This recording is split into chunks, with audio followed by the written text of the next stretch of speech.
Hi hello ನಮಸ್ತೆ. ನಾನು ನಿಮ್ಮ ಪ್ರೀತಿಯ ಪಾವನಿ ಶಿವರಾಜ್. ಇನ್ನೇನು ದಸರಾ ಹಬ್ಬ ಬಂತು. ನಾನು ನನ್ನ ಒಂದು ಚಾನಲ್ನಲ್ಲಿ ದಸರಾ ಹಬ್ಬದ ಪ್ರಯುಕ್ತವಾಗಿ ನವರಾತ್ರಿ ಅಂಗವಾಗಿ 9 ದಿನ 9 ತರಹದ ಸ್ವೀಟ್ ರೆಸಿಪಿಗಳನ್ನು ನಿಮ್ಮ ಹತ್ರ ಶೇರ್ ಮಾಡಬೇಕು ಅಂತ ಅಂದ್ಕೊಂಡಿದ್ದೀನಿ. ನಾಳೆ ನವರಾತ್ರಿಯ ಮೊದಲನೇ ದಿನ. ಶೈಲಪುತ್ರಿ ದೇವಿಗೆ ನಮಸ್ಕರಿಸುತ್ತಾ ಇವತ್ತಿನ ವಿಡಿಯೋನ ಸ್ಟಾರ್ಟ್ ಮಾಡೋಣ. ನಾನು ಇವತ್ತು ತೋರಿಸುವಂಥ ರೆಸಿಪಿ ಕೇಸರಿ ಬಾತ್. ಅದನ್ನು ಮಾಡಲು ಬೇಕಾಗುವ ಸಾಮಗ್ರಿಗಳು ಹಾಗೂ ಮಾಡುವ ವಿಧಾನ ಹೇಗೆ ಅಂತ ನೋಡೋಣ ಬನ್ನಿ.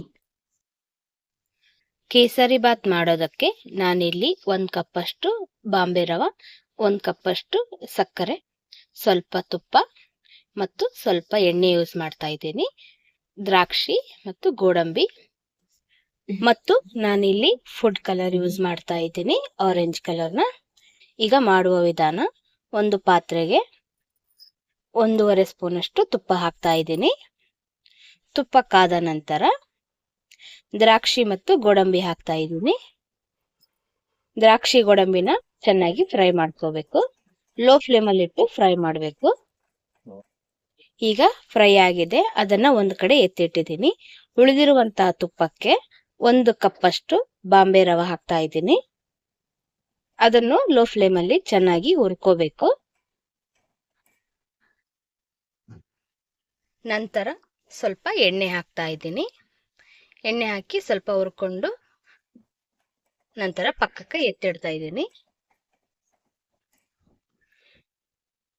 ನೋಡಿ, ಈಗ ಹುರಿದು ರೆಡಿ ಮಾಡಿ ಇಟ್ಕೊಂಡಿದ್ದೀನಿ. ಈಗ ಅದೇ ಪಾತ್ರೆಗೆ 1 ಕಪ್ಪಷ್ಟು ರವೆ ತಗೊಂಡಿದ್ದೆ. 1ಕ್ಕೆ 2 ಕಪ್ಪಷ್ಟು ನೀರು ಹಾಕ್ತಾ ಇದ್ದೀನಿ.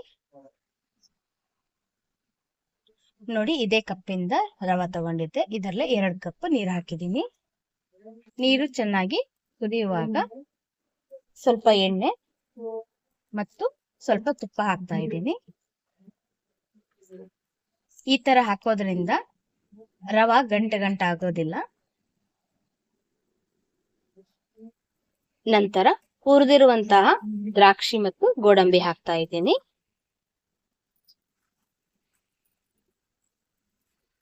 ಇದು ಸ್ವಲ್ಪ ಕುದ್ದ ನಂತರ ಗ್ಯಾಸ್ನ ಲೋ ಫ್ಲೇಮಲ್ಲಿ ಇಟ್ಟು ಹುರಿದಿರುವಂತಹ ರವೆ ಹಾಕ್ತಾ ಇದ್ದೀನಿ. ಯಾವಾಗ್ಲೂ ರವೆ ಹಾಕುವಾಗ ಗ್ಯಾಸ್ನ ಲೋ ಫ್ಲೇಮಲ್ಲಿ ಇಡಬೇಕು. ಚೆನ್ನಾಗಿ ಕೈ ಆಡಿಸ್ಬೇಕು. ನಂತರ ಸ್ವಲ್ಪ ಫುಡ್ ಕಲರ್ ಹಾಕ್ತಾ ಇದ್ದೀನಿ.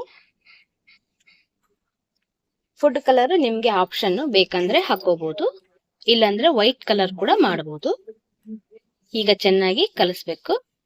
ನಂತರ 1 ಕಪ್ಪಷ್ಟು ಸಕ್ಕರೆ ಹಾಕ್ತಾ ಇದ್ದೀನಿ. 1 ಕಪ್ ರವಕ್ಕೆ 1 ಕಪ್ ಸಕ್ಕರೆ ಹಾಕ್ಬೇಕು. ಸ್ವೀಟ್ ಜಾಸ್ತಿ ಬೇಕನ್ನೋರು ಇನ್ನು ಸ್ವಲ್ಪ ಸಕ್ಕರೆ ಕೂಡ ಆಡ್ ಮಾಡಬಹುದು. ಈಗ ಇದು ಕುದಿತಾ ಇದೆ. ನೋಡಿ, ಕೇಸರಿ ಬಾತ್ ರೆಡಿ ಆಗ್ತಾ ಇದೆ. ಈ ಕೇಸರಿ ಬಾತ್ನ ನೀವು ನಿಮ್ಮ ಮನೆಯಲ್ಲಿ ಟ್ರೈ ಮಾಡಿ, ಹೇಗ್ ಬಂತು ಅಂತ ಕಮೆಂಟ್ ಬಾಕ್ಸ್ ಅಲ್ಲಿ ಕಮೆಂಟ್ ಮಾಡಿ. ಹಾಗೆ ನನ್ನ ಚಾನಲ್ನ ಮೊದಲನೇ ಸಲ ನೋಡ್ತಾ ಇರೋರು ಪ್ಲೀಸ್ ಸಬ್ಸ್ಕ್ರೈಬ್ ಮಾಡ್ಕೊಳ್ಳಿ. ಹಾಗೆ ಪಕ್ಕದಲ್ಲಿರುವ ಬೆಲ್ ಬಟನ್ ಕೂಡ ಕ್ಲಿಕ್ ಮಾಡಿ. ನೋಡಿ, ಎಷ್ಟು ಕಲರ್ಫುಲ್ ಆಗಿ ಕಾಣ್ತಾ ಇದೆ ಕೇಸರಿ ಬಾತು. ಸ್ಮೂತ್ ಆಗಿ ಕೂಡ ಬಂದಿದೆ. ಈ ವಿಡಿಯೋ ಇಷ್ಟ ಆಯ್ತು ಅಂದ್ರೆ ಲೈಕ್ ಮಾಡಿ, ಶೇರ್ ಮಾಡಿ, ಪ್ಲೀಸ್ ಸಬ್ಸ್ಕ್ರೈಬ್ ಮಾಡಿ. ಹಾಗೆ ಪಕ್ಕದಲ್ಲಿರುವ ಬೆಲ್ ಬಟನ್ ಕೂಡ ಕ್ಲಿಕ್ ಮಾಡಿ. ನನ್ನ ಎಲ್ಲಾ ಹೊಸ ವಿಡಿಯೋಸ್ ನೋಟಿಫಿಕೇಶನ್ ನಿಮಗೆ ಮೊದಲು ಬರುತ್ತೆ. Thank you for watching.